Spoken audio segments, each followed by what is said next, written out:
In this video, we learn how to prepare silk from silkworm and alpaca. Industrial process, how to prepare the step by step. Part number 6.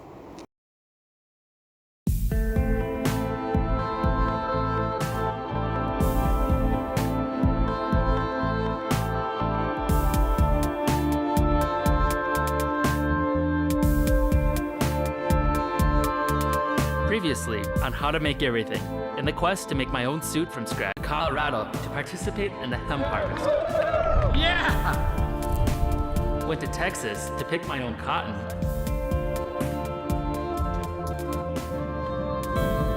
I feel like I picked a lot more than just this. And learned the difficult process of shearing a sheep myself. There you go.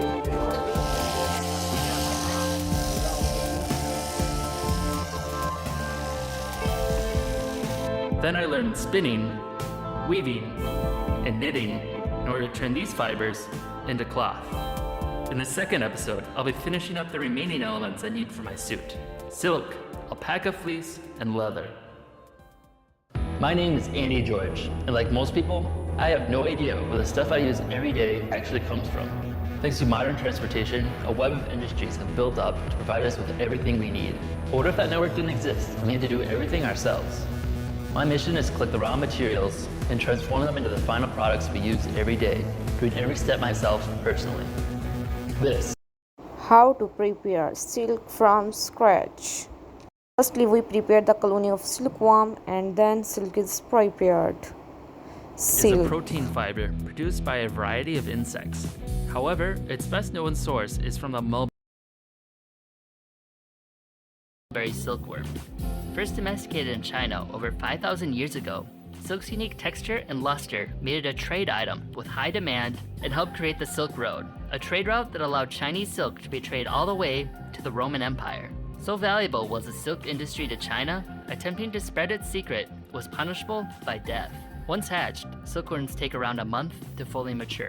During this time, their diet consists of only leaves from mulberry trees. Once fully grown, they excrete silk from their heads and proceed to form a silk cocoon around them out of one continuous thread. Thanks to the internet, I was able to order a batch of silkworm eggs online. I needed to keep them in a warm but dark environment to help incubate them and encourage them to hatch. After a few days, they emerged, barely the size of a grain of rice. Because silkworms eat a strict diet of only mulberry leaves, and because mulberry trees were out of season, I fed the silkworms dried mulberry leaf powder. With just a little water, it turns into a yummy paste the little guys love. Over the next few weeks, they would get bigger and bigger as I fed them more and more. So it's been about 28 days since my silkworms first hatched. It's about time they should start cocooning. I guess before they start to cocoon, they're gonna give a really messy poop. That's kind of the sign that they're about ready to cocoon. So I'm gonna watch out for that and then start transferring them into toilet paper rolls, and that's gonna be what they cocoon in because they're like a dark, isolated spot. Yeah, so I started out with these very tiny, I could barely even see them, and now they're just growing exponentially, and it's been kind of fun to watch them grow. Just every day check up on them as they double in size each day, and now they're pretty massive compared with how they started out. And now he's looking for food, wants some mulberry leaves. He's disappointed he can't eat me. Back to my silkworms, they were finally starting to cocoon. Over the course of a day, they will wrap themselves in almost a mile worth of thread. The unfortunate fact about silkworm raising is that if you allow the cocoons to fully develop and the moths to emerge, they'll burrow through the thread, making it impossible to reel. So after a month of getting attached to my little guys, they'd have to be stifled with my oven. However, I did spare a few cocoons, as I was curious to see the last stage of the life cycle, the silk moth. Unfortunately, their fate is not much better. Emerging without even a mouth, all they do is mate, lay eggs, and die after 3 days. Through centuries of domestication, they aren't even capable of flying more than a few feet. Back to my other cocoons, I cleared the outer short fibers from them. Then the cocoons need to be soaked in hot water to release the end of the threads.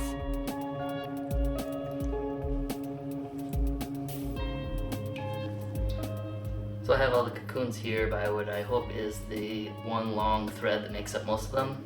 So now I'm going to combine them all into one thread and then wrap it around a toilet paper roll.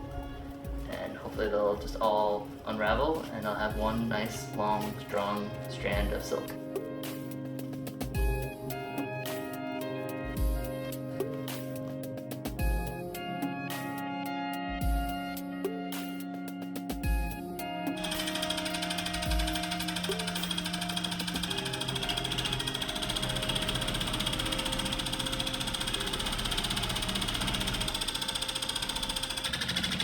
After reeling the silk for an afternoon, the silk thread was ready.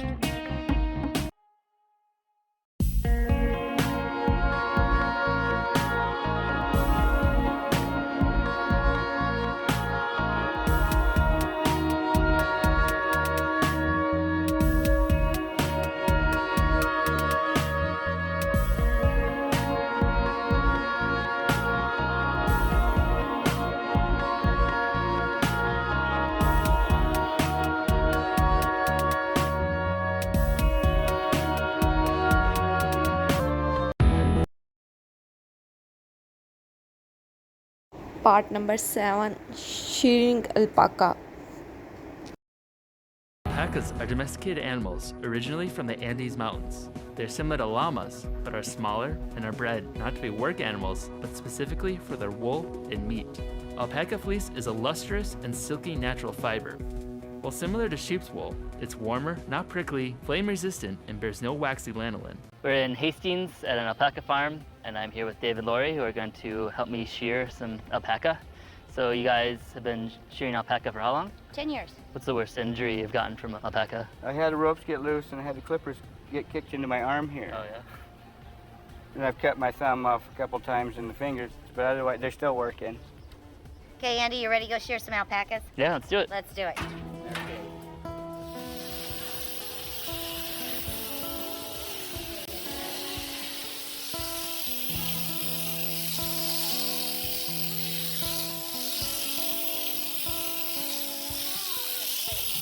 While the alpacas were sheared, they also had their teeth and nails trimmed.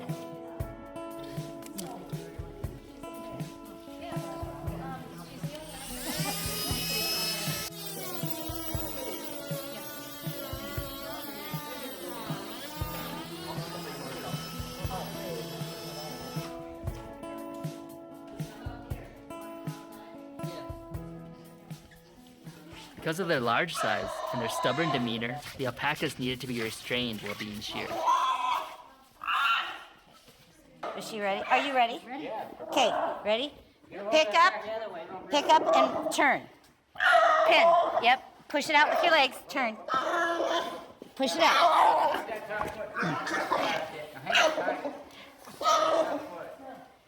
This leg here, it's on this side of the neck. Square up with your blanket. Grab right here. Yep, sort of sideways. And then use your fingertips so you can't grip it. If you do it like this, you can't feel the animal. Okay. If you leave it light, it just goes like this. Okay. And you can run it across here a few times before it's on, just to get the feel. With the talk of severed fingers earlier, I was a little reluctant to take my turn at shearing. Here we go.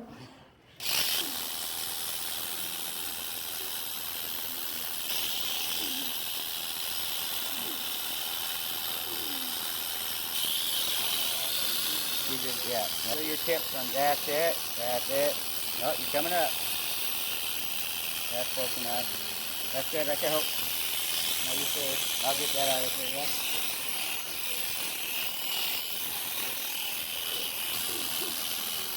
That's exactly right. That's good. That's all you need for that. Okay. That's the blanket. These little bumpy lines, it's just the speed of the push, Okay. not the sharpness of the blade. So yeah, that's good for a first time. That's pretty good. All right. I sheared my first alpaca. Yeah. I'll let you guys take care of the rest.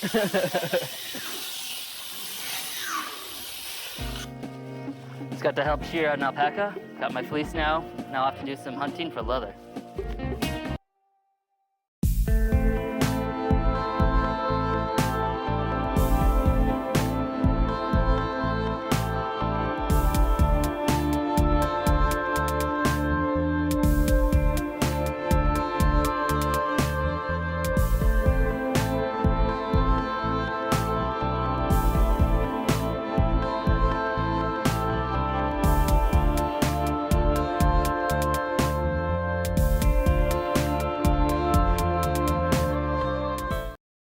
Thank you for watching this video.